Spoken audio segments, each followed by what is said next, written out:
Tudo bem, então vamos orar ao Senhor neste momento, pedir que Ele nos dirija, que Ele nos conduza neste estudo, nesse novo estudo que Ele nos permite.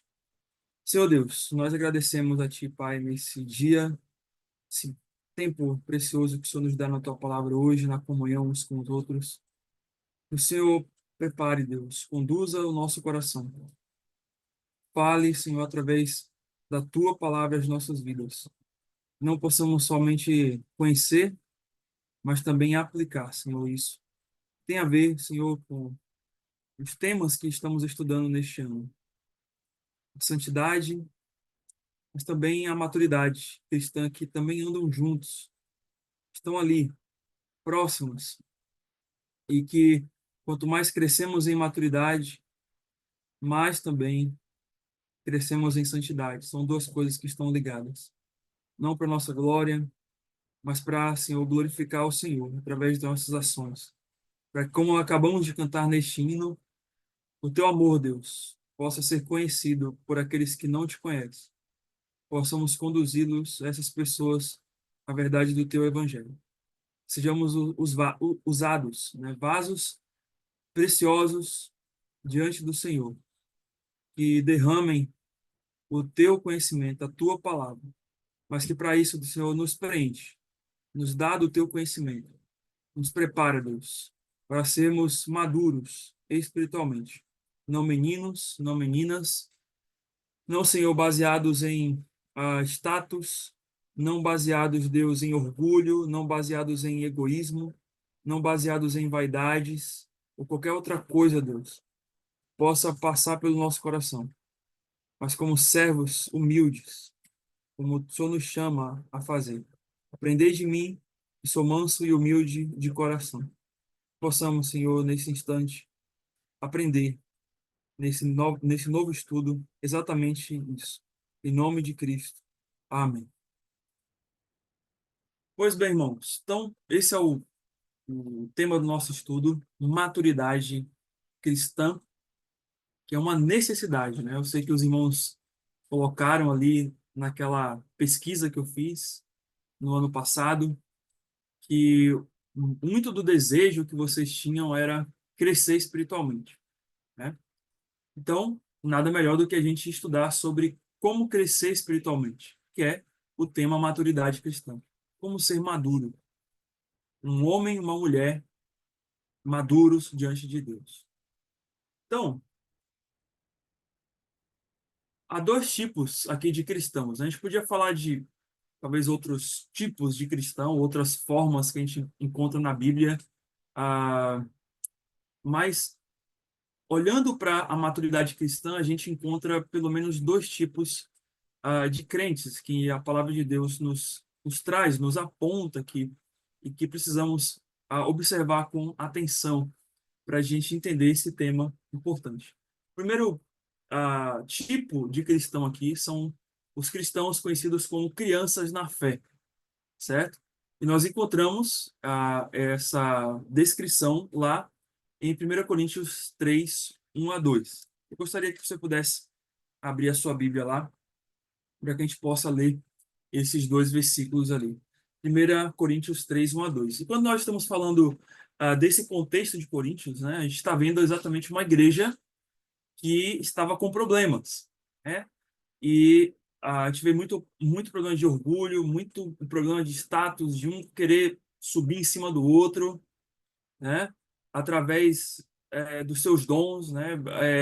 Fazendo uma seletividade a respeito dos dons. Olha, aqueles dons ali são dons mais espirituais, esses dons aqui são mais inferiores, né?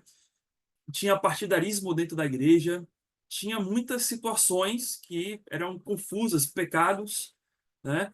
E Paulo vai olhar para isso tudo e vai falar assim: olha, vocês são crianças na fé, né? Que vocês estão fazendo essa bagunça toda aí, não só na igreja, mas nos seus corações, porque na verdade tudo que estava acontecendo na igreja era o reflexo do que estava acontecendo no coração das pessoas. Então ele olha para isso tudo e fala assim: olha, vocês não tem como falar com vocês a não ser como crianças na fé. E é isso que diz quando nós lemos 1 Coríntios 3, 1 e 2. Ele diz assim: Eu, porém, irmãos, não vos pude falar como a espirituais, e sim como a carnais, como a crianças em Cristo. Leite vos dei a beber. Não vos dei alimento sólido, porque ainda não podeis suportá-lo, nem ainda agora podeis, porque ainda sois carnais. Então, Paulo, ele está apresentando aqui, né, uma questão aqui, né, e é bem interessante. Por mais que como crentes, né, nós agora somos transformados, somos mudados por Deus, mas isso não impede que possamos agir na carne. Mas quando eu digo não impede, eu não estou dizendo como não impede de uma forma permissiva, né? Você pode, né? Ah, você é crente, mas você pode agir na carne. Não, ao contrário. Você é crente, você não pode agir na carne. Mas a questão é que há uma possibilidade quando nós não estamos crescendo em maturidade. Quando não estamos crescendo em maturidade, a tendência é que vamos nos aproximando daquilo que é carnal. E é isso que Paulo está apresentando aqui. Ele está dizendo, olha, eu não tenho como é, falar de um jeito, né? Falar talvez de coisas até maiores é, e sólidas da fé cristã, porque vocês não estão agindo, vivendo como crentes espirituais. Vocês estão vivendo como crentes que ainda continuam naquela velha vida, na carne, certo? E ele vai dizer, vocês são como crianças em Cristo. E é interessante a palavra, né? Ele vai falar depois ali sobre leite, né? Leite vos dei de beber e não alimento sólido, porque a ideia aqui de Paulo é que crianças aqui, a gente podia traduzir essa palavra como bebês. A palavra aqui é a palavra népios, né? A palavra crianças na fé, ou criança na fé, é a palavra népios. E aqui o que Paulo quer nos apresentar, né? É que é, aqueles irmãos ali, eles não haviam crescido espiritualmente. Eles continuavam como népios, como bebês ou criancinhas pequenas, infantis, pessoas imaturas em sua vida. Né? É tanto que a gente entende depois o versículo 2 quando ele fala leite vos dei de beber. Né? Porque quem é que, claro, a gente pode dizer, né? Eu bebo leite também, né, como adulto, mas eu bebo leite só uma vez no dia e é misturado com café, né? E tem uns que nem bebem mais leite aí. Mas a questão é, quem, né, na condição de ser humano, né? Quem é que realmente bebe leite, né? Toma mamadeira, né? Quem tem essa constância de beber leite para poder se manter, né? É exatamente o quê? Uma criança, um bebê.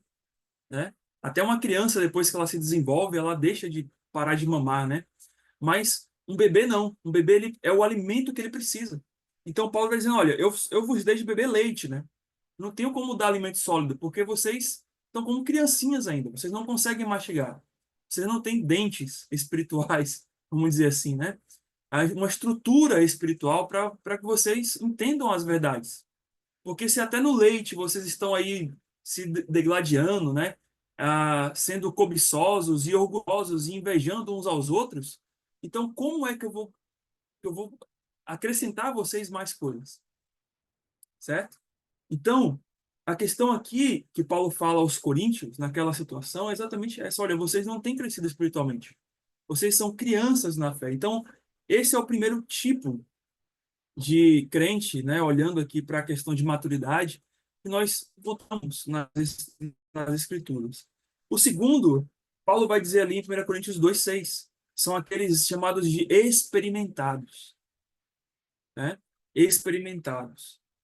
Esses crentes experimentados são aqueles, né, que amadureceram em experiência espiritual. É o crente que desenvolveu através da experiência espiritual, certo?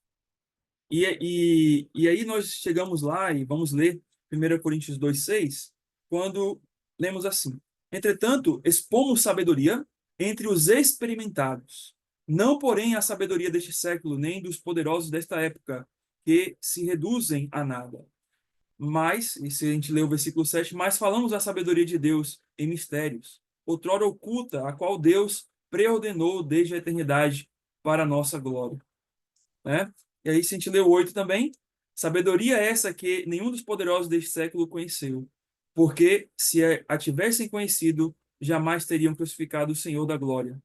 Então, o que Paulo quer dizer aqui? Que conhecimento é esse? É o conhecimento a respeito de Cristo, né? Do evangelho dele, das verdades que são magníficas, que são grandiosas, que são profundas, como o próprio apóstolo Paulo depois vai falar em Romanos, né, com profundidade, né, da sabedoria, né, e do conhecimento de Deus, né, com insondáveis. Então, a gente nota que Paulo está dizendo, olha, essa sabedoria foi dada aos experimentados, né? Aqueles que conhecem a profundidade dessas coisas são aqueles que são experimentados. E isso aqui, irmãos, é interessante a palavra que Paulo usa aqui, a palavra experimentados, que é a palavra teleios, ou teleios, né? Essa palavra é o contrário da palavra nepios. A palavra nepios, ou vamos dizer assim, não vou dizer o contrário, mas é o outro oposto da palavra nepios. Enquanto a palavra nepios está falando de bebê, de uma criancinha, a palavra teleios, ela quer dizer homem maduro ou de maior idade, né? Um adulto, né? Alguém que é completo, alguém que tem um caráter formado. A criança ainda ela não tem um caráter formado, mas o homem sim, no sentido, não vou dizer um caráter espiritual, né? Mas olhando da vida biológica, né? Mas o homem sim. É dito que até o caráter, né, de alguém é formado até os 7, 8 anos, né? Não sei se talvez é bem verdade isso, mas a questão é que quando nós estamos crescendo, nós estamos formando o nosso caráter. E chega um ponto em que nós já temos uma formação e essa formação ela nos dá ali tudo que vai ser necessário para a nossa vida de adulto, né? As experiências, aquilo que passamos como crianças, né? Na fase de adolescente, de jovem, nos prepara para aquilo que seremos como adultos. Não quer dizer que como adultos não vamos aprender ainda mais, né? Mas o ponto aqui é que quando nós somos maduros, quando nós somos quando entramos na fase adulta, ou deveríamos ser, né? Ah, ali é formado o nosso caráter. Nós já temos as capacidades, o que é moral, o o que é ético, isso tudo é formado em nós. Nós já temos tudo isso presentes ali, né? Então, a questão aqui é que Paulo está dizendo exatamente isso do ponto de vista espiritual, que os crentes que se aprofundam nesse conhecimento de Deus, de Cristo, do Evangelho, eles passam a ser experimentados. Eles passam a ser homens espirituais ou mulheres espirituais maduros, completos, que têm o seu caráter formado, que na hora de um perigo, na hora de um problema, na hora de uma situação que parece ser difícil e complicada na vida, ele está sólido, ele está firme, ele passa por aquilo sem ficar balançando de um lado para o outro, sem ficar cambaleando, sem ficar com medo, né? Medo no sentido assim daquele temor, né, a um ponto de você se desviar da verdade de Deus. Ele não se leva, ele não se entrega, porque um homem adulto, ele não é volátil, né? Ou não deveria ser volátil, né? Tem muitos adultos aí que parecem crianças mesmo, né?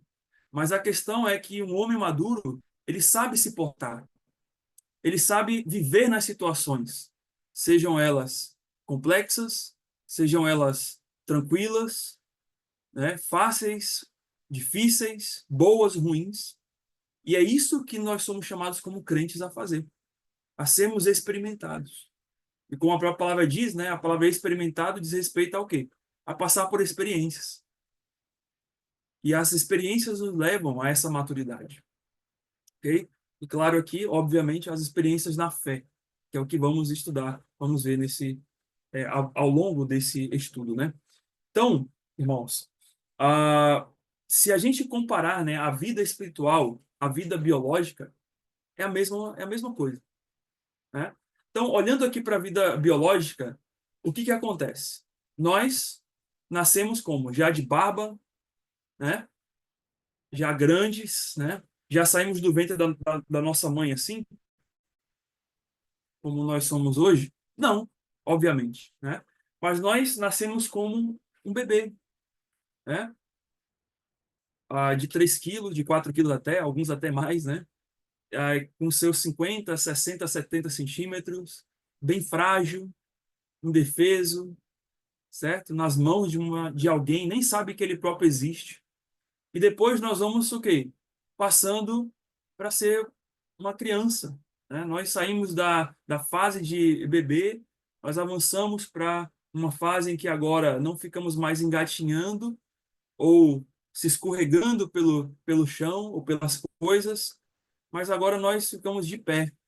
Nós sabemos andar um pouco, nós pisamos aqui e ali e a gente consegue ir para mais longe.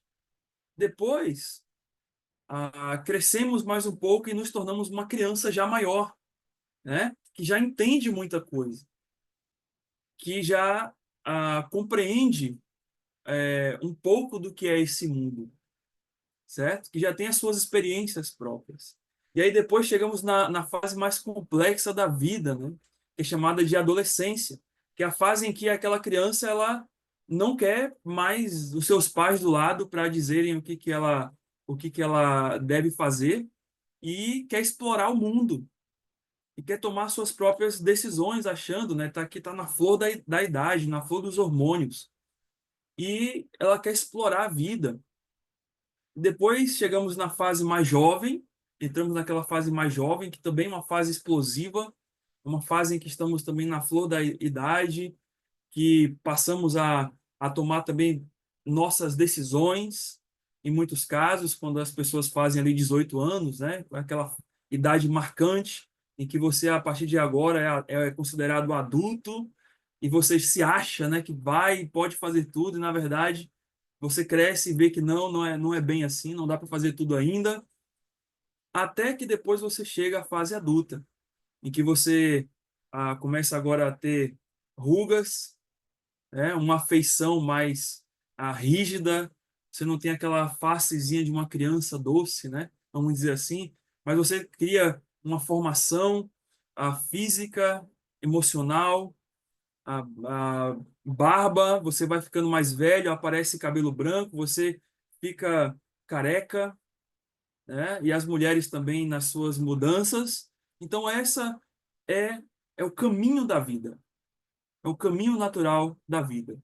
Isso acontece também no sentido espiritual, né? O verdadeiro cristão, ele sentirá a necessidade de crescimento. Nenhum cristão normal deseja continuar como uma criança ou como um bebê espiritual. Se esse cristão ele não tem este desejo de crescer espiritualmente, há um problema com ele. E o que mais nós vamos ver no sentido espiritual são crentes que estão em conflito com o seu crescimento, que já era para estar lá na frente na sua vida espiritual, mas cada vez estão regredindo. Eles estão vivendo como se fossem crianças ainda, tendo que voltar para o leite, como Paulo, né, diz aqui, tendo que voltar para as fraldas, tendo que alguém possa ninar, tendo que alguém possa balançar, né? Eu não sei fazer isso. Mas eu não sei lidar com isso. E a pessoa talvez tem 10, 20, né, ou mais anos de igreja. A gente pode, claro, imaginar isso para aquele cristão que chegou agora.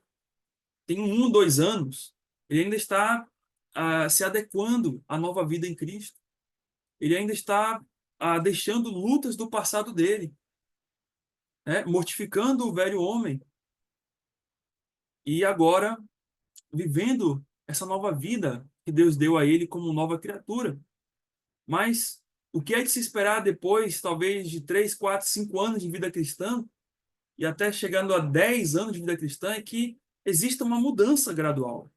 Assim como a fase de uma criança, né? Até a fase adulta, de uma fase de uma pessoa como criança até a fase adulta.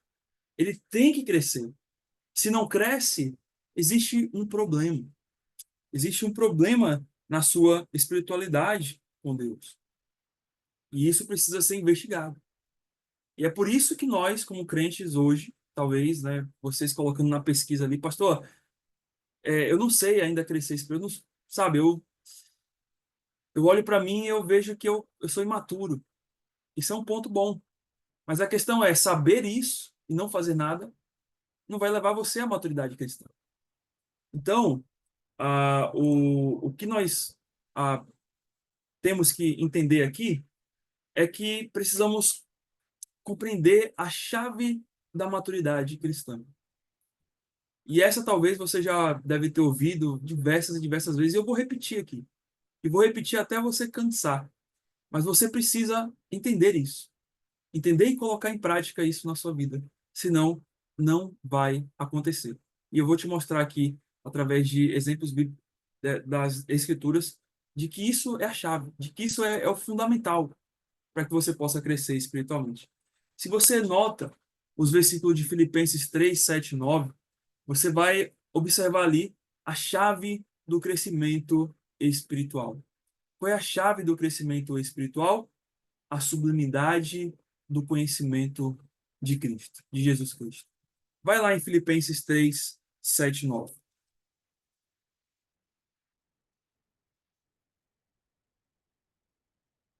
Filipenses 3, 7 e 9. Gostaria que algum irmão pudesse ler estes versículos, por favor. 7 a 9. Eu posso, pastor. Mas o que para mim era lucro, isto considerei perda por causa de Cristo. Sim, deveras considero tudo como perda, por causa da sublimidade do conhecimento de Cristo Jesus, meu Senhor, por amor do qual perdi todas as coisas e as considero como refúgio, para ganhar a Cristo e ser achado nele, não tendo justiça própria, que procede de lei, senão a que é mediante a fé em Cristo, a justiça que procede de Deus, baseada na fé. Muito bem, obrigado, Débora. Então, o que que a gente enxerga nesses versículos? A gente vai ver, não todos os elementos aqui, mas pelo menos alguns principais aqui para o que a gente precisa. Primeiro note o que que Paulo diz. Ele está fazendo uma troca aqui, né? Ele está dizendo, olha, para mim o que era lucro, eu considerei como perda. E aí, se você olhar os versículos anteriores ali, do versículo 3 até o versículo 6, você percebe o que que Paulo antes considerava como ganho, como lucro, e o que que agora ele considera como perda, né? Então, ele considerava como lucro, se você olha para o versículo, a partir do versículo 4 em diante, né? 5 em diante, né? Ele diz que ele era circuncidado ao oitavo dia, da linhagem de Israel, da tribo de Benjamim, hebreu de hebreus, quanto à lei fariseu, quanto ao zelo perseguidor da igreja, quanto à justiça que há na lei irrepreensível. O que Paulo está dizendo aqui? Que antes dele conhecer a Cristo, ele considerava como mérito da sua vida, como aquilo de maior valor na sua vida, aquilo que ele conquistou ao longo do tempo, como um bom judeu, como um bom fariseu, né?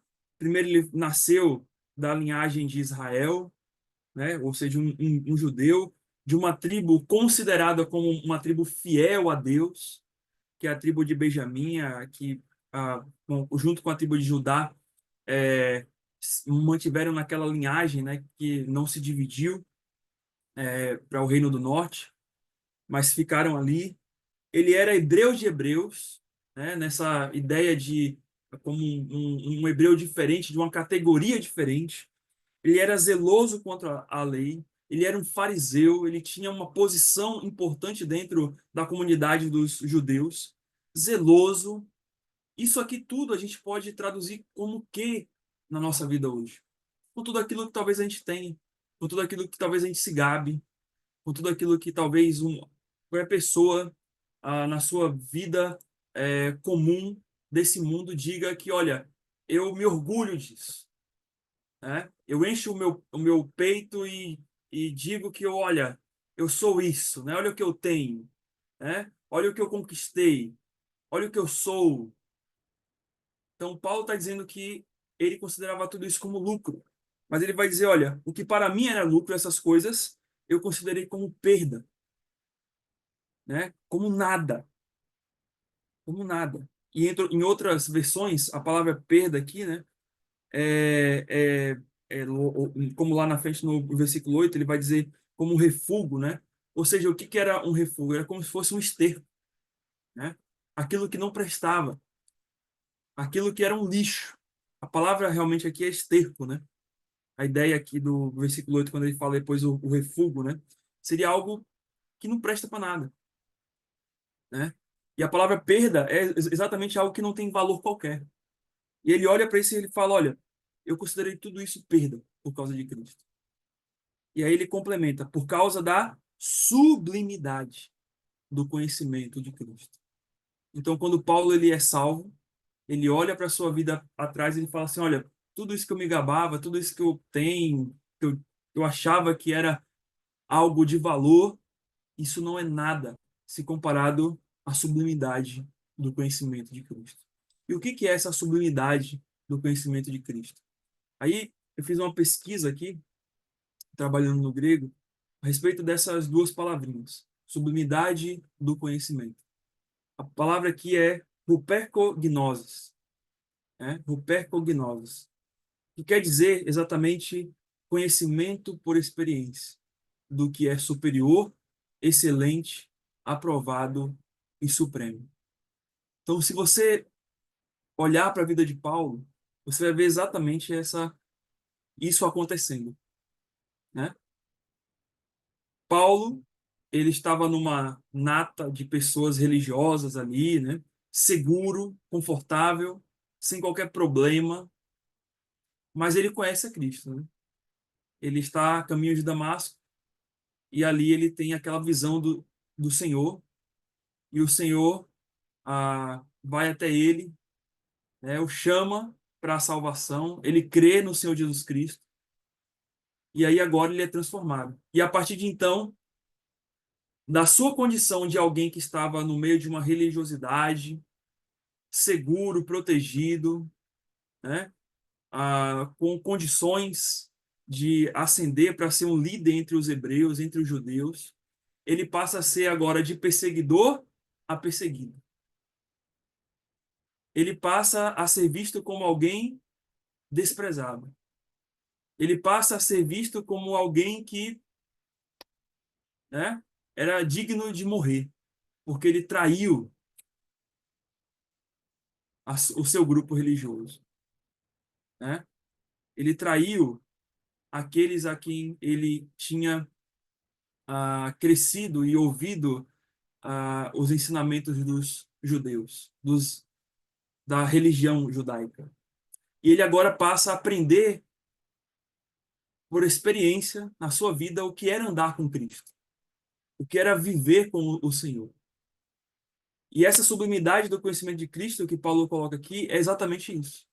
Que à medida em que ele passava a conhecer a Cristo e os sofrimentos de Cristo, e ele via esses sofrimentos na sua vida e via a operação do milagre de Deus em sua vida ocorrendo, acontecendo, ele ia crescendo espiritualmente. Ele ia avançando espiritualmente. Então, irmãos, quando fala aqui de sublimidade do conhecimento de Cristo, não está falando apenas de conhecer a palavra de Deus, mas de conhecer e aplicar na prática essa palavra, de ver essa palavra em ação na vida. E mostrar, através dessa experiência, de como essa palavra é excelente, superior, né? Suprema. É algo que aprova, que você vê que realmente acontece. E se a gente olhar para a nossa igreja, né, para tudo que nós vivemos ao longo desse tempo de nossa construção, a gente percebe isso, né? A fé que Deus nos construiu, a maturidade que Deus nos tem nos levado? Eu digo por mim. Nós somos provados exatamente na sublimidade do conhecimento de Cristo. Olha, vocês não confiam nesse Cristo aí, que morreu e ressuscitou? Vocês não confiam nesse Cristo que vocês podem tudo, né, nele? Passar até por coisas boas ou até ruins? Então, é isso que nos torna experimentados. É quando você passa por situações ou boas ou ruins e você percebe que a palavra de Deus, aquilo que está nela, acontece. Aquilo que está nela realmente está aqui, se apresenta. E você olha isso e diz assim, olha, isso é a verdade. Isso é algo supremo, o mundo não tem isso. O mundo está batendo cabeça aí, tá, enquanto nós temos a verdade, enquanto nós temos algo excelente e superior, que é a palavra de Deus. Que ela não está aqui estática em letras escritas, em folha, mas ela acontece de verdade. Ela acontece na minha e na sua vida. Ela muda a minha e a sua vida. Muitas vezes somos levados a uma condição terrível, sim, uma condição que nos leva para testar a nossa fé, que nos leva pelos nervos, mas essa palavra nos vem e nos aquieta e diz para termos esperança. E nós conseguimos passar por todas as situações tranquilos e calmos, confiando nessa palavra, confiando na sublimidade do conhecimento de Cristo, confiando em quem nosso Senhor é. E nós passamos por essas coisas, nós aprendemos mais e mais quem é o nosso Deus e o que o nosso Deus pode fazer por nós. E nós ficamos mais experimentados. Nós ficamos mais com uma casca, né? Uma grossura em nossas costas que nós conseguimos aguentar as próximas provações e lutas que surgirão. E isso nós vamos ver, que Paulo diz mais na frente, quando a gente lê Filipenses 3. Então, a questão aqui sobre a sublimidade do conhecimento de Cristo, né, é que se quisermos desfrutar de uma vida onde a sublimidade do conhecimento de Cristo permeie cada parte do nosso coração, isso quer dizer intelecto, nossas emoções e nossa vontade, se a gente quer desfrutar exatamente dessa sublimidade de Cristo, né, que vai adentrar o nosso coração e vai trabalhar o nosso coração para sermos homens e mulheres e não mais meninos e meninas, precisamos buscar a maturidade cristã. Que consiste no quê? O que consiste a maturidade cristã? Numa dedicação contínua de perder e considerar refúgio todas as coisas desta vida para ganhar a Cristo. E é exatamente isso o trabalho de Cristo, o trabalho que Deus tem feito em nossa vida. O que Deus tem feito em nossa vida hoje como crentes? Nos mostrado que nada nesse mundo tem valor, tem sentido real, concreto, eterno em nossas vidas a não ser Ele. Esse é o trabalho de Deus. O que Deus quer levar a mim e a você hoje é isso. É que você veja cada vez mais que esse mundo não tem nada para você. E o que é o tudo da sua vida chama-se Jesus Cristo. E você cada vez mais se aprofundar nele, no amor dele, nas experiências que ele te leva através das provas difíceis, mas também das situações boas. E é isso que você precisa fazer. Buscar a maturidade através dessa dedicação contínua, diária. Você não pode parar. Você não pode parar. Você precisa continuar até que você ganhe a Cristo. E o ganhar a Cristo, claro, que não é um esforço para a salvação, mas o ganhar a Cristo aqui, como diz o versículo 9, Paulo vai dizer que no verso 9, né? Ser achado nele, não tendo justiça própria, nem procedente da lei, senão mediante a fé em Cristo. Paulo aqui realmente não está falando de ganhar a Cristo no sentido de salvação, mas Paulo aqui está falando no sentido de você se esforçar para conhecer e experimentar mais Jesus Cristo na sua vida, certo? Então, nesse sentido, né, a busca pela maturidade cristã, não existe uma fórmula espiritual rápida, né? O crescimento espiritual não é uma fórmula, mas ele é um processo. Um processo. E o que nós estamos vendo no mundo, sobretudo, né? E também entre os crentes, é que as pessoas cada vez mais estão buscando uma fórmula, né? Algo que possa, assim, o que que eu posso fazer agora que eu tome e já resolva meu problema, né? As pessoas estão assim hoje. A rapidez da tecnologia tem a pessoa, você manda uma mensagem agora e você já fica naquela expectativa, olha, responde agora, né? Se você manda uma mensagem, passa 2 minutos, aquela pessoa não te responde, você já liga, né? Você já fica insistindo ali, fica tensa, né? Por quê? Porque nós estamos vendo no mundo instantâneo, rápido. A gente quer algo rápido, logo, rápido, né? Só que isso não funciona na vida espiritual. Isso não funciona no sentido da palavra de Deus, daquilo que, como crentes, nós somos chamados a viver. Para sairmos da condição de criança, como está ali na sua tela, né? De um bebê, para a situação de um adulto, há uma seta ali, né? E essa seta se chama processo. Há um processo. E esse processo é demorado, esse processo é longo. Esse processo, ele demora muitas vezes tempo, de anos, né? Sei lá, meses, décadas. Mas é um processo que é contínuo, como nós acabamos de falar. Não há atalhos, irmãos, para a maturidade espiritual. Assim como não há nenhum leite ou nenhuma fórmula que um bebê tome hoje e no dia seguinte se torne adulto completo. Não existe isso. Na vida espiritual vai ser a mesma coisa. E é por isso que Paulo, né, se a gente olha ali a sequência, né, a, a, se a gente olha ali para Filipenses 3, voltando aqui ainda, Filipenses 3, versículos 13 e 14, vamos olhar ali a sequenciazinha, né? Olha o que ele diz ali vamos olhar um pouco antes, versículo 10, né? Olha o que ele diz depois que ele fala ali no verso 7 que o que era lucro ele considerou como perda por causa de Cristo. Nota o versículo 10 aí. O versículo 10 ele fala assim, ele fala que quer conhecer a sublimidade do conhecimento de Cristo, ok? Ele fala, para o conhecer e o poder da sua ressurreição e a comunhão dos seus sofrimentos, conformando-me com ele na sua morte. Então, note que a visão de Paulo aqui de conhecer a Cristo não é uma visão, como eu falei, muito experimental, né? Uma visão realmente de, olha, se eu tiver que passar pelo que Cristo passou, para que eu conheça ainda mais, para que eu saiba quem é esse Senhor, eu busco isso, porque eu quero conformar-me, né, com Ele, até mesmo se for possível na sua morte. Então, essa é a visão de alguém que deseja buscar a maturidade cristã. Alguém que busca a maturidade cristã não está buscando resolver problemas na sua vida, mas está querendo viver como Cristo viveu. Ser maduro como um cristão é isso. É você ser como Cristo. A gente vai, claro, aprender e estudar mais sobre isso, mas essa é a verdadeira visão a respeito da maturidade cristã. Eu quero ser como Cristo. E aí, o que que ele faz quando a gente olha ali para os versículos 13 e 14 de Filipenses 3?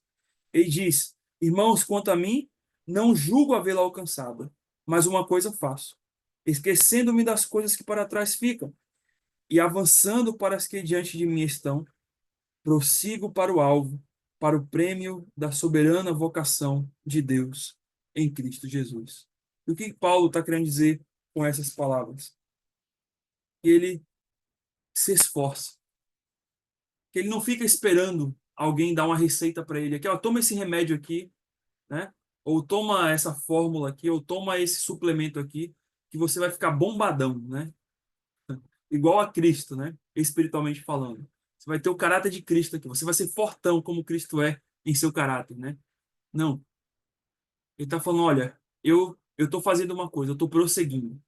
Eu estou continuamente ali, ó, diariamente lutando contra o meu eu, contra o meu coração, colocando tudo que está lá atrás, que quer voltar para a minha vida, ou que quer chegar para a minha vida hoje, que não é para a glória de Deus, eu estou esquecendo disso, eu estou me tirando isso da minha vida e eu estou avançando para as coisas que estão diante de mim, que Deus tem colocado para que eu possa viver para Ele.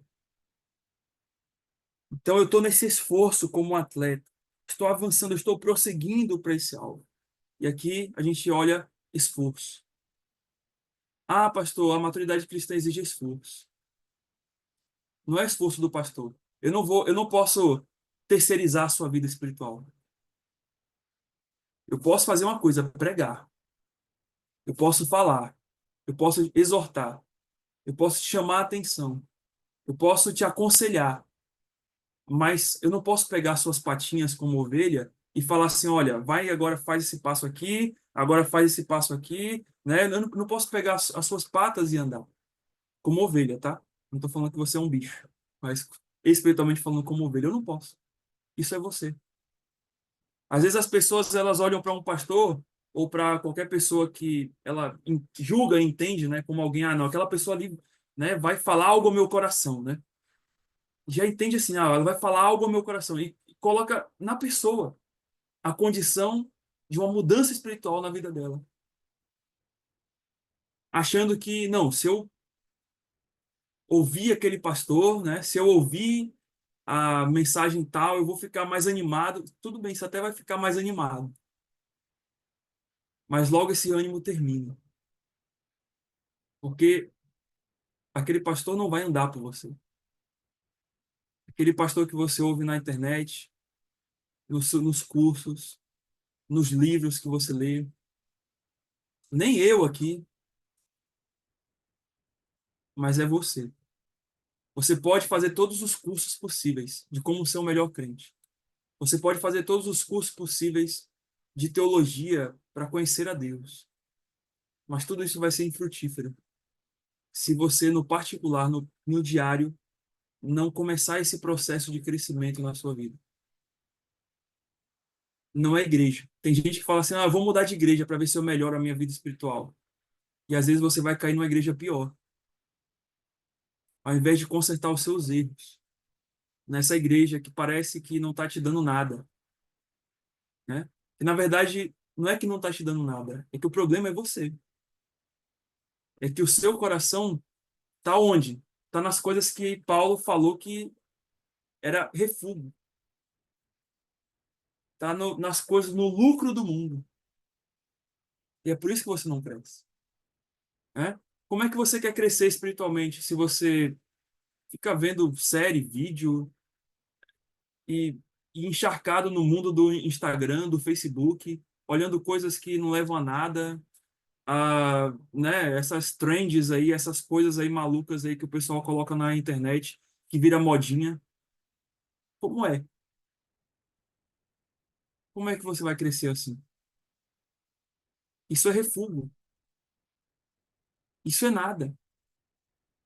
Não tem como você, não tem como você crescer espiritualmente dividindo o seu coração entre a sublimidade do conhecimento de Cristo e as coisas do mundo.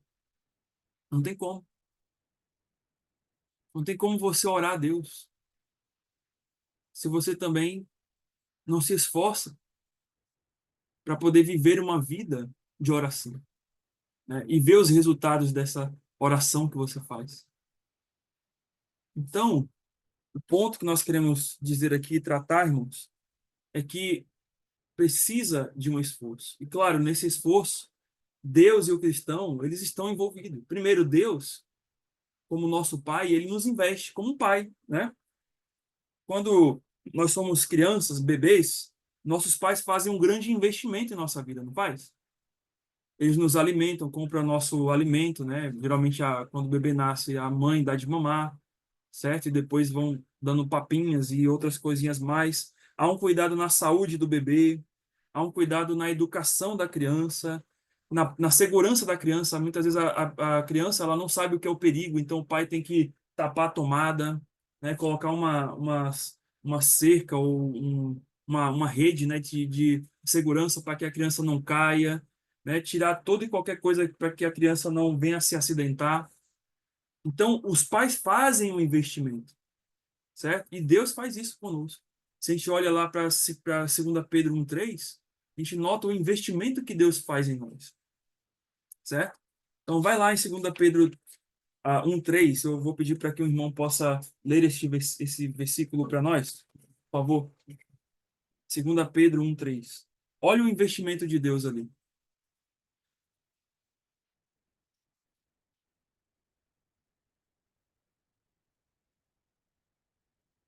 Alguém pode ler?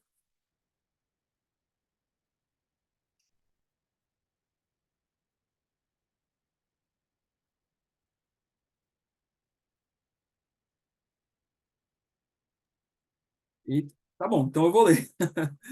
1 Pedro, Débora. Visto como, pelo seu divino poder, vos têm sido doadas todas as coisas que conduzem à vida e à piedade, pelo conhecimento completo daquele que nos chamou para a sua própria glória e virtude. Então, o que que Deus nos dá aqui como Pai, né? O que Ele investe em nós? Ele fala, Ele nos tem doado todas as coisas que nos conduzem à vida e à piedade, pelo conhecimento completo daquele que nos chamou para a sua glória e virtude. Então, Deus nos capacita, e aqui, claro, é um resumo, né, do que a gente pode falar de Gálatas 5:22, ah, de Efésios 6, a armadura de Deus, né? Tudo isso é o que Deus nos dá. São essas todas as coisas que nos conduzem à vida e piedade. O Espírito Santo de Deus em nós, que nos convence do nosso pecado, né, da justiça e do juízo de Deus. Tudo isso são as coisas que nos conduzem à vida e à piedade. Então, o Senhor nos capacita. Nesse crescimento em maturidade cristã, o Senhor não fica de longe só vendo a gente crescer. Pelo contrário, Ele é um pai que está ali atento ao lado do seu filho, dando cada passo em direção a esse crescimento. Certo? Então, nós temos algo ou coisas que Deus nos doa para esse crescimento. Mas também, como eu falei, a nossa ação, como a gente leu ali em Filipenses 3, 13 a 14. Há o ato de prosseguir, há o ato de esquecer das coisas que para trás ficam, né? Que deixar aquelas coisas e prosseguir para as que estão diante de mim. Há esse ato. E esse ato é o esforço do cristão, né? Que é o filho neste crescimento. E com isso tudo vai gerar um resultado. O resultado dessa cooperação está lá em Efésios 4, versículo 15. Alguém poderia ler Efésios 4, versículo 15?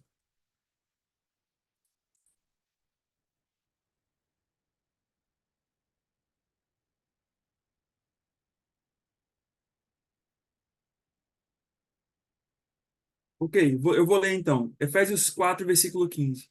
Mas, seguindo a verdade em amor, cresçamos em tudo naquele que é o cabeça, Cristo.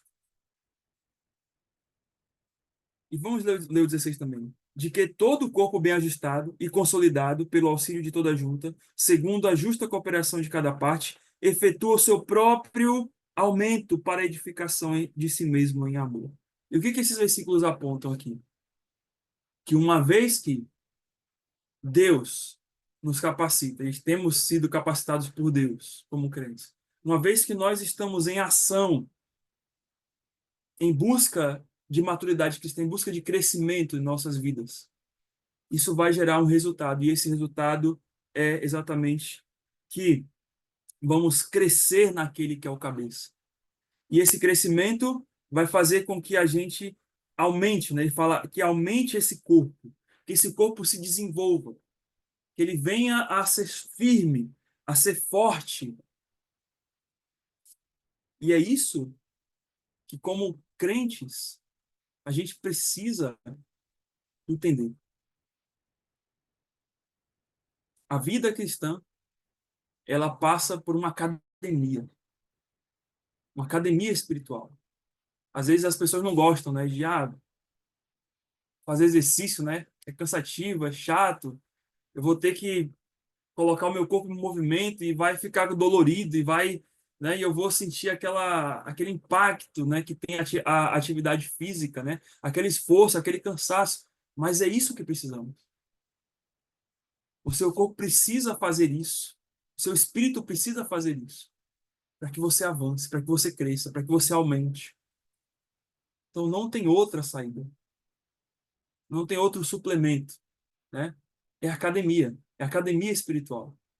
Você precisa seguir isso. Então Jesus Cristo é a nossa maturidade. Cristo é tudo o que precisamos para nos fazer amadurecidos e úteis nessa vida cristã. Ah, se a gente nota Colossenses 3,16, a gente percebe, né, essa verdade, o que Paulo deseja, que ele ora ali para os filipenses. Alguém poderia ler Colossenses 3,16? Habite ricamente em vós a palavra de Cristo, instruí-vos e aconselhai-vos mutuamente em toda sabedoria, louvando a Deus com salmos, hinos e cânticos espirituais, com gratidão em vossos corações. Então ele fala aqui que habite Cristo ricamente. O conhecimento de Cristo, né? Habite Cristo, aquilo que ele é em termos de caráter, a sua palavra, habite Cristo, que não seja eu, mas Cristo que vive em mim, né? Como nós até cantamos em nossas canções. Então, o desejo de Paulo aqui é esse, né? É que tudo que a gente precisa é Cristo, e Cristo tem que estar em nossa vida, não só em conhecimento, mas também no nosso caráter. Não somente conhecer quem ele é, mas também nosso caráter. E aí, meus irmãos, nós precisamos, portanto, ser cristocêntricos. Ou seja, colocar Cristo, como eu disse, a sua palavra no centro da nossa vida, nas nossas decisões, nos nossos pensamentos e nas nossas atitudes. Não tem outra saída, não tem outro meio, né? É esse, é esse o caminho se você quer buscar a maturidade cristã. E por fim, se exatamente Cristo habita ricamente em nós, estaremos mais ligados a Ele e na comunhão uns com os outros e seremos beneficiados pelo crescimento que vem dele. Então, a, a, o efeito de Cristo habitar na sua vida não vai ser só para você, né? Como no sentido egoísta, né? Eu vou aqui crescer em Cristo para eu ser o melhor. Até porque aquele que é maduro em termos espirituais, ele é humilde.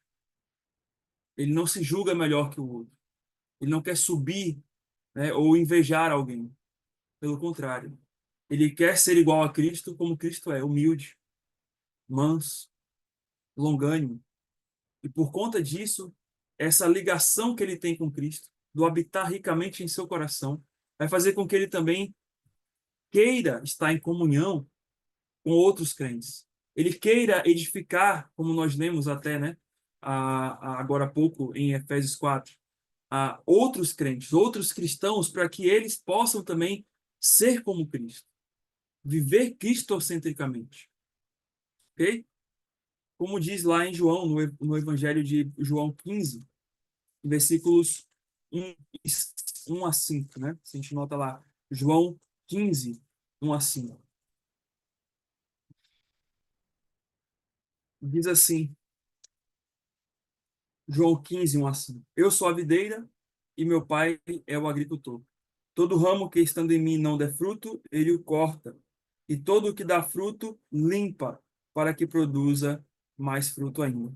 Vós já estáis limpos pela palavra que vos tenho falado. Permanecei em mim e eu permanecerei em vós. Como não pode o ramo produzir fruto em si mesmo, se não permanecer na videira, assim nem vós o podeis dar, se não permaneceis em mim. Eu sou a videira, vós sois os ramos. Quem permanecer em mim e eu nele, esse dá muito fruto, porque sem mim nada podeis fazer. A gente vê essa cooperação. Nós estamos na videira que é Cristo. Nada podemos fazer, né, se não for por Cristo. Mas do outro lado, há o ato de frutificar. A nossa ação de darmos frutos a Deus. E todo ramo, né, estando nele, der fruto, ele faz o que ele limpa. E esse ato de limpar é as experiências que temos com Deus, né? Da sublimidade do conhecimento de Cristo. Ele vai nos limpando, nos moldando para que a gente possa dar mais e mais frutos. Porque essa é a razão da maturidade cristã. A maturidade cristã não é para que você se apareça, como eu disse, para que você se amostre e diga, olha como eu sou um cristão espiritual, como aquela ideia dos irmãos em Corinto, né? Aquela ideia errada.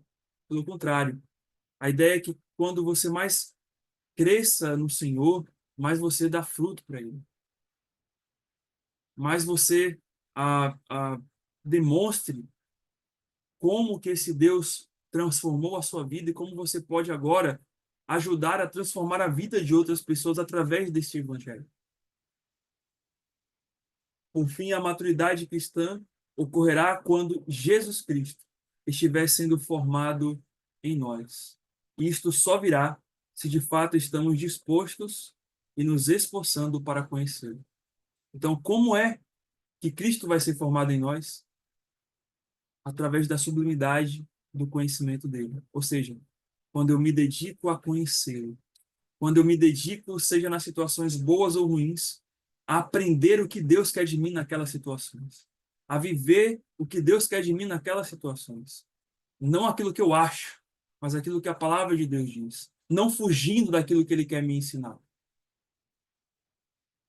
mas exercendo fé nele. E aí depois nós vamos ver, claro, essa foi uma introdução, mas depois vamos ver os elementos que envolvem essa formação do caráter de Cristo em nós, desse conhecimento de Cristo em nós, né, que nos leva a essa maturidade cristã, que é que vamos ver no próximo estudo, tá? Então vamos orar a Deus neste momento, agradecendo a Ele por essa palavra, e na sequência nós seguiremos para o nosso tempo de oração. Seu Deus, nós agradecemos a Ti, Pai, porque o Senhor tem nos permitido ouvir da Tua palavra e visualizar, Deus, essa necessidade de crescimento espiritual. Sabemos, Deus, aqui que não somos perfeitos do ponto de vista de já estarmos numa condição em que nos julgamos, Senhor, como pessoas que não precisam mais de aprender ou de conhecer o Senhor. Pelo contrário, estamos numa condição, Senhor, nossa, olhando para o nosso coração, eu olho para o meu e eu vejo como eu preciso. Com toda certeza, os nossos irmãos aqui. Então, nos ajuda, Deus, através desse estudo, a nos aprofundarmos em como podemos mais conhecer da sublimidade do conhecimento de Cristo. Para que venhamos, Deus, a Te glorificar, frutificar para Ti. Para que sejamos vasos usados pelo Senhor, para também transformar a vida das outras pessoas através do Evangelho, desse Evangelho que nos alcançou. Oramos no nome de Jesus Cristo. Amém.